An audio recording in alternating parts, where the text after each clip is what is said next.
Guarda, sono nato a Bossolasco, da Bossolasco trasferito prima a Dogliani, poi a Monforte, poi sono catapultato a Monchiero e lì ho messo le radici. Sì, no, io sono uno straniero, per carità, ho fatto ben 6 chilometri per arrivare fino a qua. Per arrivare fino a Monchiero. Ma guarda, attualmente essendo pensionato, dedico la mia grande passione alla cerca dei tartufi, alla cura dei boschi, tutte queste cose.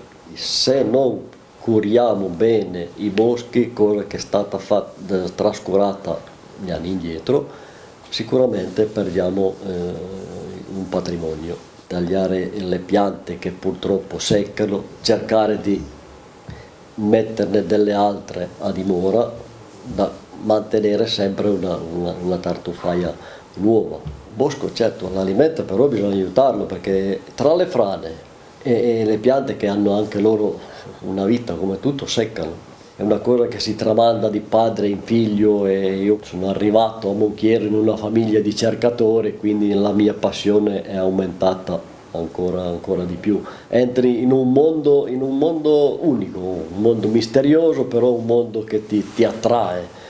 Noi abbiamo sempre usato degli incroci, tutti cani ubbidienti, che abbiano un buon fiuto e basta. L'importante è che siano affettuosi, poi non c'è una razza particolare. Tel è il cane che usava mio papà andare per tartufi, che però un giorno il cane non andava più perché era stanco. Arrivo da scuola, vedo Tel a casa, cosa faccio? Dico, ma Tel, andiamo a farci un giro. Quel giorno lì abbiamo trovato un tartufo di 370 grammi, che me lo ricordo a distanza di 60 anni. Di lì poi ho cominciato, quando appena riuscivo a prendere Tel andavo, ma era molto più facile trovare i tartufi 60 anni fa. Oh, sì. Dai, sì, vai che sì. Dai, che va. Sì. Jolly! Dai. Ehi. La diva è Jolly. Lei sa anche che quando sono vestito di nuovo non si mette contro, Leo! L'importante è cercare di passare prima degli altri, perché c'è una concorrenza abbastanza agguerrita, diciamo. Quindi, ma normalmente si parte all'alba, si va tutta la mattina, e anche un po' a intuito. Beh sì, veramente a dire la verità sono andata una volta con lui, mi ha portato però di notte, è stato un po' scorretto, perché portandomi di notte non immaginate i rumori che ci sono nel bosco di notte, per cui topini, gufi, e io ero sempre lì che lanciavo dei mezzi urletti, per cui lui mi ha detto basta, tu non sei proprio portata per questo lavoro. Si va con la pila che si accende solo nel momento in cui il cane scodinzola perché ha trovato il tartufo. La segretezza, proprio che uno non si trova mai niente, non bisogna Poi il far capire. cacciatore proprio fa vedere quello che ha trovato, è con te, cioè di dimostrare che è un cacciatore, insomma. Che... Invece il trifulavo è una persona modesta che ha girato tutta la notte ma ha trovato niente. Così non alimenti la voglia della concorrenza. Ma io porto anche degli amici, non concorrenti, naturalmente. Sono terreni che ho comprato, terreni che anche già che ha salvato proprio dall'abbandono, sì. Bisogna proprio dire così, perché c'erano persone molto anziane che queste rive proprio non le curavano più, e lui quando le comprava, e ha comprato, ogni tanto mi porta a vedere cosa ha comprato, dico, beh, insomma, sono posti impervi veramente terribili. Le discussioni, invece di andare in vacanza avevamo 2 soldi, compravamo un E lui bosco.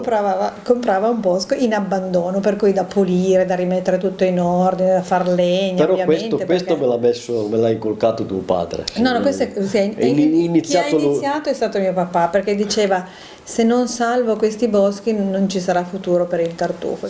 Il mio piccolo, diciamo, 20 ettari di terreni in abbandono li ho recuperati sicuramente. Tutte le volte che vedi il cane che raspa c'è un batticuore, perché non sai mai cosa trovi sotto. Tanto può esserci un pallino come tartufo gigante, quindi sono emozioni inspiegabili. Beh, il tartufo bello l'ho trovato, è uno molto importante nel 2004, ma è uno nella vita, via, di 1 chilo, come un bel panettone di 1 chilo. Un panettone, un vero? bel panettone di 1 chilo, guarda, il tartufo è solo profumo, quindi bisogna cucinarlo no, perché lui che arricchisce i piatti poveri, però bisogna saperlo anche abbinare a dei piatti che lo esaltano. Mai mettere un piatto elaborato con il tartufo, perché sennò è un peccato, cioè, più è semplice. Per esempio l'uovo al padellino col tartufo è una cosa meravigliosa, cioè deve essere cotto bene, il tuorlo non deve cuocere, insomma, in modo che poi si vada ad amalgamare bene con il tartufo bianco, e quello è già un piatto da 10 lode se uno lo fa. Ti faccio la cuoca nel mio ristorante da sempre. Sono nata in cucina, mia mamma era cuoca a Monchiero Alto, dove c'è la casa dei miei nonni, dove è nato il mio papà, e l'abbiamo trasformato in un ristorante che adesso si chiama Tra Arte e Querce. Abbiamo dovuto per forza di cose mettere dei piatti nuovi, perché oramai i clienti sono sempre più esigenti, ma la base del nostro ristorante sono sempre i piatti della mia mamma e della mia zia. Piatti di Langa estremamente semplici, che vadano sempre fatti bene, con le cure di una volta, senza mettere cose strane, cioè la classica carne cruda, i tagliarini semplici, la fonduta proprio senza aggiunte di niente, solo con latte, formaggio e uova, semplicissima. È bello che facciano cose diverse, di modo che la cucina non sia noiosa, però è importantissimo portare avanti la nostra storia, anche nei piatti.